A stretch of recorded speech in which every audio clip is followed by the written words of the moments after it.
저는 지금 그러니까 대학 졸업하고 나서 한 20년 동안 계속 이제 재난 쪽 관련 일을 해왔어요. 원래 이렇게 생기지 않았습니다.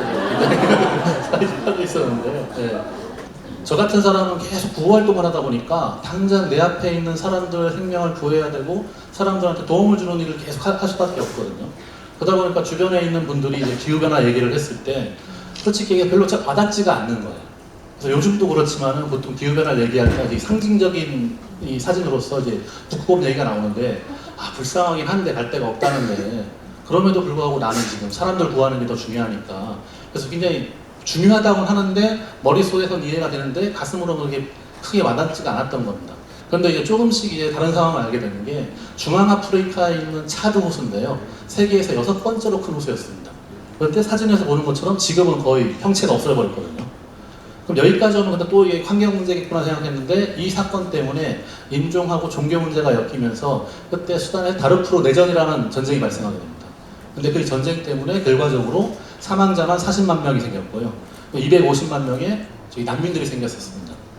그럼 이 상황이 이쯤 되면은 이거는 기후변화가 단순히 그냥 내가 다루고 있는 그 분야가 아닌 환경 문제가 아니고 사람들의 생명을 직접적으로 위협하게 되는 그런 새로운 기제가 된다는 거를 이제 조금씩 이해하게 된 거죠.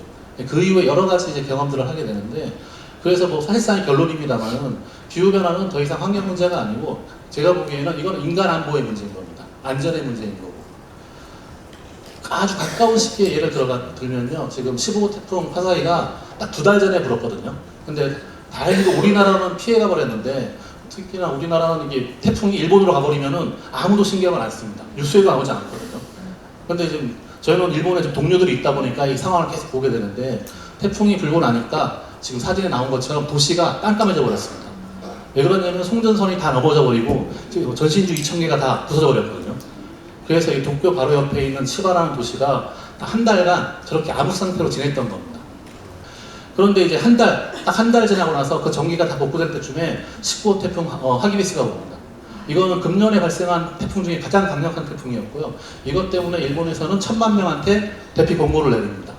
그리고 실제로 태풍이 쳤을 때 이틀 동안 1000mm 비가 내렸거든요. 그래서 요거는 지금 나가라는 도시의 제방이 가운데가 무너져 버린 겁니다. 여기가 뚫려버리면서 전체 시내가 다 잠겨버린 겁니다. 그래서 현재까지도 일본에 있는 저희 동료들은 이 시간까지도 계속 현장에서 지금 구호 사업을 하고 있거든요. 그래서 세계 경제 포럼이라는 단체가 있답니다. 예. 그래서 글로벌 리스크라 해서 매년 세계를 위험하게 하는 위험 요인들을 발표하는데 16, 17, 18, 19년 이렇게 되고 그런데 이제 가장 최근에 나온 걸 금년에 발표된 걸 보니까 1, 2, 3위가 모두 기후변화에 관한 내용이었습니다. 그래서 재난은 평등하지 않다는 거는 유엔의 통계를 보더라도 고르게 계층한테 이제 영향을 주는 건 아니었고요. 단순히 우리나라에서는 이런 얘기들이 별로 없었는데 작년 같은 경우 온열성 질환, 그러니까 이제 폭염 때문에 돌아가신 분들이 48명이었거든요. 48명의 75%가 65세 이상 노인이었습니다. 그런데 이제 그러니까 10년 전에 찾아본 자료, 한국 내 자료를 찾아보더라도 저소득층이 훨씬 더 피해가 좀 많았고요. 가장 최근에 생긴 자료들을 보더라도 도시보다 농촌이 더 피해가 있었고 저소득층이 훨씬 더 피해가 있었고 고령자가 훨씬 더 피해가 있었던 겁니다. 그럼 이제 어떻게 하면 좋을 건가? 이거는 이 거대한 기후변화 문제로 제가 해결할 수 있는 방안을 여기서 제시할 수는 없는데 20년 동안 계속 재난구호 사업을 하다 보니까 몇 가지 알게 된 것들이 있는데 아주 기본적인 게 하나 있어가지고 그거는 좀 공유드리고 가고 싶습니다. 좀 개념적인 얘기긴 한데요. 그러니까 재난을 바라볼 때 재난 대응이 3가지 카테고리가 있는데요. 첫 번째가 자조. 자조라는 건 본인이 스스로를 지키는 겁니다. 그 다음 협조라는 게 있는데 협조라는 거는 그러니까 지인들, 그러니까 가족이 나를 지켜주고 우리 마을 사람들이 이웃이 나를 지켜주고 이런 걸 협조라고 합니다. 그리고 마지막 공조가 있는데 공조는 국가의 위기관리 시스템인 겁니다. 전화 119에 전화하면은 소방관들이 오고 앰뷸런스도 오고 이런 시스템이 공조인 건데요. 1995년에 고베에서 대지진이 났을 때 일본에서 생존자들을 대상으로 이게 조사를 했습니다. 그랬을 때 어떻게 살아남으셨어요? 라고 물어본 거죠. 그랬을 때 이제 66.8%가 스스로 살아남았습니다. 내가 알아서 탈출했어요. 네. 그리고 주변 사람의 도움을 받은 사람이 28.1%고 우리가 기대하는 국가가 와서 구해준 거는 1.7%밖에 안 됐습니다. 재난 대응의 선진국들은 주로 이제 국가도 할 수 있는 일을 하겠는데 웬만해서 당신들 스스로 그리고 여러분들이 스스로 서로 도우면서 지키는 거를 최우선으로 봅니다. 그리고 저희가 한국에서 해보려고 노력하는 건데 동네에서 그냥 체육관 하나 빌려가지고요. 동네 주인들이 다 모이는 거죠. 거기에 텐트를 치고서 대피소를 똑같이 만듭니다. 그리고 1박 2일 동안 실제 대피소 생활을 한번 해보세요. 그러면서 그 시간에 뭐 하냐면은 여러 가지 뭐 이렇게 재난안전 훈련도 하고, 그리고 이제 같이 서로 밥해 먹기도 하고, 서로 같이 어울리면서 서로 알아가는 시간을 갖는 겁니다. 그래서 서로 이렇게 얼굴을 익히고 서로 친해짐으로써 실제 재난이 났을 때 서로 도울 수 있는 그런 공동체들을 만드는 게 하나의 중요한 방법론이 됐고요.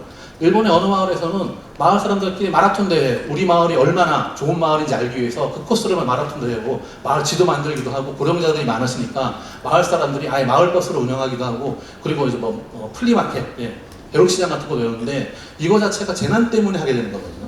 왜 그러냐면 이 내용 하나하나는 재난에 관계가 없을 것 같은데, 실제로 이런 식으로 해서 공동체가 만들어지게 됐을 때 이 사람들이 서로 살리는 게 굉장히 확률이 높기 때문에 필요하다는 겁니다.